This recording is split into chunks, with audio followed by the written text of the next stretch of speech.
টাকাগুলো কি করেছেন? ওই টাকা কোনে রাখেছি কি না রাখেছি তোরা তো জানে লাভ নেই। জানতে হবে না মানে? আমার তো মনে হচ্ছে আপনি ভুল করে ওই কার্টুনের সাথে টাকাগুলো দিয়ে দিয়েছেন। আমি ভুল করে টাকা দিইনি, আমি ইচ্ছা করে টাকাগুলো দিছি। কি করছেন ভাই? আপনার কি মাথা খারাপ? আপনি ওই লোকে চেনেন না জানেন না, আর এতগুলো টাকা দিয়ে দিলেন? হ্যাঁ টাকাগুলো দিছি। আর কি জন্য দিছি?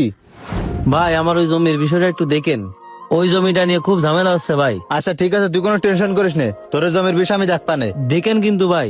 আচ্ছা ঠিক আছে। কি করছিস রে ভাই? মার এখন কি অবস্থা? মার অবস্থা ভালো না, ডাক্তার কইছে অপারেশন করাই লাগবে, এখন 50,000 টাকা লাগবে। 50,000 টাকা লাগবে? হ্যাঁ ভাই, তুই যেভাবেই হোক 50,000 টাকা ম্যানেজ এই কর। মুহূর্তে 50,000 টাকা কনে পাবো ভাই? এখন তো আমার এই ভ্যানটা বিক্রি করে দেওয়া ছাড়া কোনো উপায় নেই। ভাইরে, যা করবি কর, তুই তাড়াতাড়ি কর। আচ্ছা মারে তুই আমি দেখতেছি, তুই হাসপাতালেই থাক, আমি দেখতেছি কি করা যায়। আমি দরকার আমার এই ভ্যানটাই বিক্রি করে দেবো, তাহলে তুই মার দেখি খেয়াল রাখিস। আচ্ছা ভাই, যা করবি কর। আচ্ছা রাখ। হে আল্লাহ, তুমি এই গরিবের দিকে একটু মুখ তুলে তাকায়ও। আরে তাহলে তুই এখন যা, আমি তোর জমির বিষয়টা দেখে দিবা আচ্ছা নে। ঠিক আছে ভাই, তাহলে গেলাম। আচ্ছা ঠিক আছে। ও ভাই, পুরানো কার্টুন কেন? হ্যাঁ ভাই, কার্টুন কিনি। আচ্ছা তাহলে ওই যে পুরানো টিনের বাড়ি, ওই টিনের বাড়ি চলে আসো, আমার কাছে পুরানো কার্টুন আছে। আচ্ছা ভাই, আপনি তাহলে যান, আমি আসতেছি। আচ্ছা ঠিক আছে, আসো।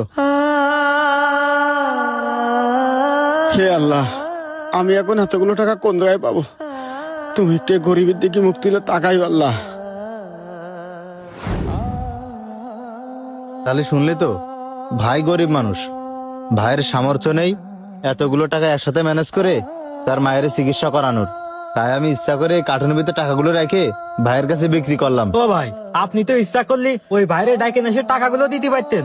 এইভাবে কার্টুন বিক্রি করার নাম করে টাকাগুলো না দিলেও পারতেন। আমি যদি ভাইয়ের হাতে টাকাগুলো দিতাম, ভাই মনে করতো আমি তারা দয়া দেখাচ্ছি, আর এই জন্য আমি ওই ভাইরে সরাসরি টাকা না দিয়ে ওই কার্টুনের ভিতরে রেখে টাকাগুলো দিছি, যেন ওই ভাই বুঝতে না পারে আমি তারা দয়া দেখাইছি। ভাই, আমি তো প্রথমে মনে করিলাম আপনি ভুল কাজ করেছেন, কিন্তু না, এখন বুঝতে পারতেছি আপনি একটা মহৎ কাজ করেছেন, আর এই মহৎ কাজের প্রতিদান ওই আল্লাহ আপনারে দেবে।